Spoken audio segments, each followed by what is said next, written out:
This is a match where some players put Steve as top 1, maybe top 3, but most say this is the best character in the game. And most people on their tier lists put Doc as like bottom 3. They're just like, this character is kind of like Mario, but way too slow, doesn't have the same combo game. But BacoN is somebody who can pilot a character like this, just such a specialist that he's always in it. He's done such a good job at just putting up pressure, and like right there, that was a trap that Chris created to just put up a bunch of pressure with BacoN. BacoN put up about 50% and put him into immediate danger with the repeated up airs and forward throw. And right now, just after that that electrifying start that Chris seemed to have, BacoN's gonna respond right back with a pretty dominating sequence to take the first stock within a little bit over 30 seconds, if I'm not mistaken. Yeah. Great edge guard. I mean, just went a little bit lower than the edge and just went for the dock spin there. Gonna be able to take it and already putting on the extra credit. Good DI there from BacoN, but the anvil being quite the strong move is gonna seal out the stock right there. Yeah, BacoN getting a decent amount of extra credit on board, and right here, a simple 50% combo. Yeah, Chris is doing it seamlessly. He's practiced. Up tilt to the back air, excellent sequence right here. Going back, placing the TNT. BacoN, percentage was surpassed so quickly by Chris, and I think that's something that Steve can just do pretty easily. Also, got that kill kind of by punishing BacoN for just being a little bit too forward, just trying to push that advantage a little bit too much, and already taking the next stock as well. That's gonna be this one here was a bit more of an anvil out of shield, but the anvil gonna be the difference maker twice in a row. Good empty land to the trying to call for an air dodge route for a mash check, but just trying to work his way back in. Good tech. Covered everything but tech in. That was such a good option coverage. I did not even think about something like that, and that could have been dangerous. Yeah, to maneuver yourself backwards just a little bit for that grab, just such a smart move from Chris. BacoN gonna tie up the stocks though. He's doing such a good job at keeping his within pretty good grasp right there. Good momentum out of disadvantage right there. And BacoN's not really afraid. Not really just like he's like, okay, you're mining. I can work my way in. I know what to do. And just taking his time. Not really.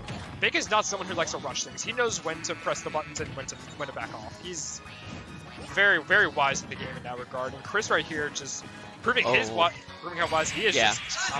Just retreating. You know, putting up the pressure with the blocks right there, and then the minecart down all the way down. The follow up right there from Chris is still the sock. Yeah, the minecart catching that roll from BacoN. BacoN trying to be evasive, but that's what got him in trouble. And then in that minecart, just locked into place. Chris is just on top of that. Minecart is such an excellent tool for catching those rolls and defensive options. It's very good. The one that locks you in is very good for calling out your defensive options. And when Steve is in the cart, it's very good to just for all out aggression, just trying to, or just even just try to relocate. But we didn't see BacoN's falter at all. He seemed very determined, very resilient. He's ready to run it back. He's like, I know what I'm doing. He's like, I just did not feel like a bad match at all. I got this. Yeah, same stage and everything. This is up tilt to the. Oh my god! That is the SCI that you need to be making to win this. That's the difference maker from someone who wants to win. SCI against a character such like, especially someone like characters such as Kazi, like FGC characters and Steve, so potent, and it's definitely gonna take how well your counterplay is going to go. It's going to take it to the next level. Yeah, you have to get out of that. I really like that cape from BacoN as well. Just kind of making it confusing for Chris where the next hit's going to be, because he's just throwing out up tilts. He's just throwing out jabs, trying to get something started. And so BacoN caping is just going to make it very hard for Chris to connect. Good little chin check right there. And like you were saying, just trying to make it hard for anyone to really convert off of anything here. Anytime, I felt like BacoN had a little bit of space right there, but just canceled the. That could have been dangerous. Yeah. I was almost certain somehow Chris was going to be caught in that. Yeah, BacoN was trying to end that stock right there. Understandable. Here we go. Just a little bit of 82% worth of. Just outright beating that back air. I was curious if that pill hit the TNT, and since Chris air dodged down, I wonder if that would have messed with things. I was hoping for an interesting interaction to happen, but here we go. Interesting interactions. Whoa. 150 center stage. The DI is so good right now. That was some remarkable DI.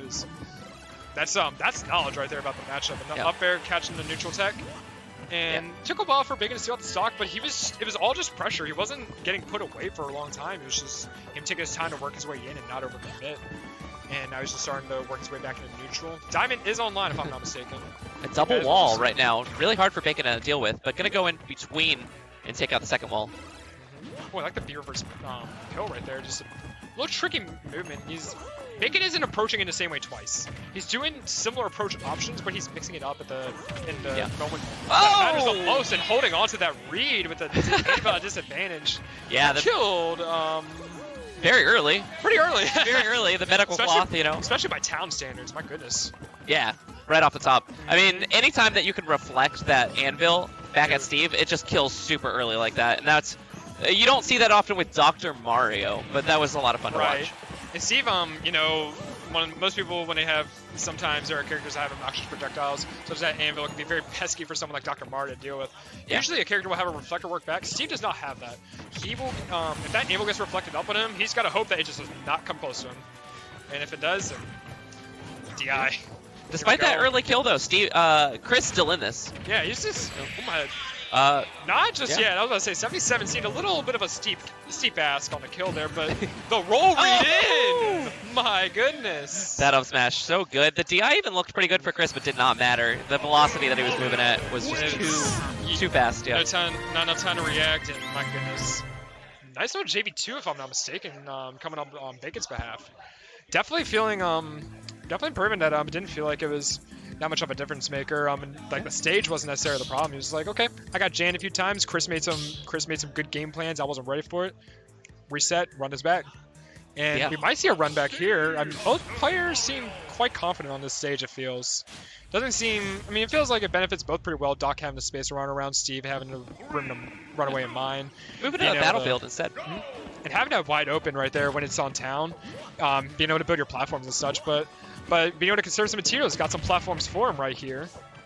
And down throw to the fair, not going to do a whole lot. 30%, now with the 61% on BacoN here.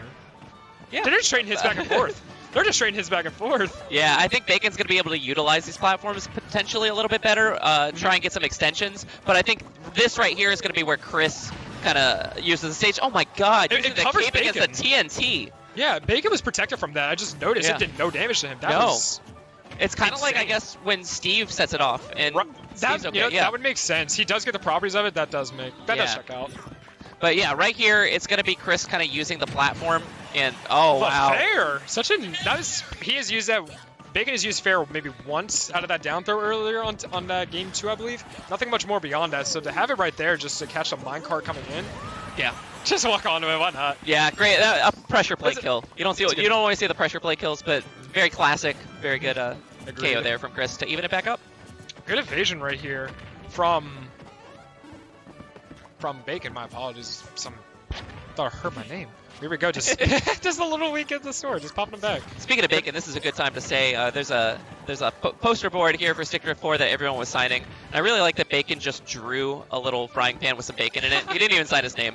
That was funny. It. We know it was him. We know it's BacoN. Who's sausage? Not Hershey. That's BacoN. Yeah. Oh. I was half expecting another up B, because I mean, landing the exact same way, I feel like he probably could have. Yeah. Not getting the sweet spot, unfortunately.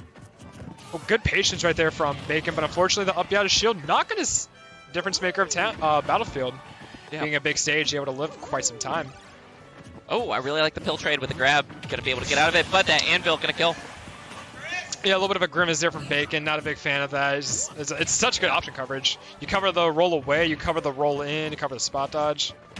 It's a lot of good coverage, but speaking of coverage, that up smash gonna catch Chris just approaching with the up tilt, trying to catch BacoN, doing a bit of aggressive option, but different kind of aggression there, just with the raw up smash.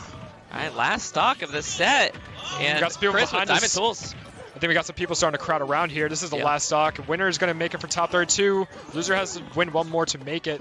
And both of these fine men here just want to be able to take it home and make it in top 32 and be able to coast from here. But it's not going to be easy. They got to seal it out here. Good air dodge away. That's done it a couple times. BacoN might be catching onto it here. Showed a little bit of a hesitance there. Chris coming out with a mic guard. Oh, but the pickaxe is gone. gone. This is dangerous if you're Chris. Gonna try and get something back here. Okay. He's got the pickaxe Gets back. the gold tools. Oh! Okay. What is happening? Yeah, BacoN getting caught with a spot dodge again, kind of playing evasive. Oh my god, he's gonna kill it. It is! Roll reads. BacoN! What a read when you needed the most. What a play. The pickaxe is gone. Gonna be able to get that gold again here, but BacoN doesn't care. I don't want to. In this interaction here, on top of the block right now.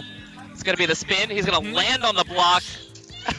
What an the last 20 seconds was the most unorthodox interactions I've ever seen. This right here, that B reverse was so good. Wow. Okay. So it's gonna be the pill, and then he's gonna run up. He understands the read, and oh, brilliant. There's about 2 frames before BacoN hits the ground here.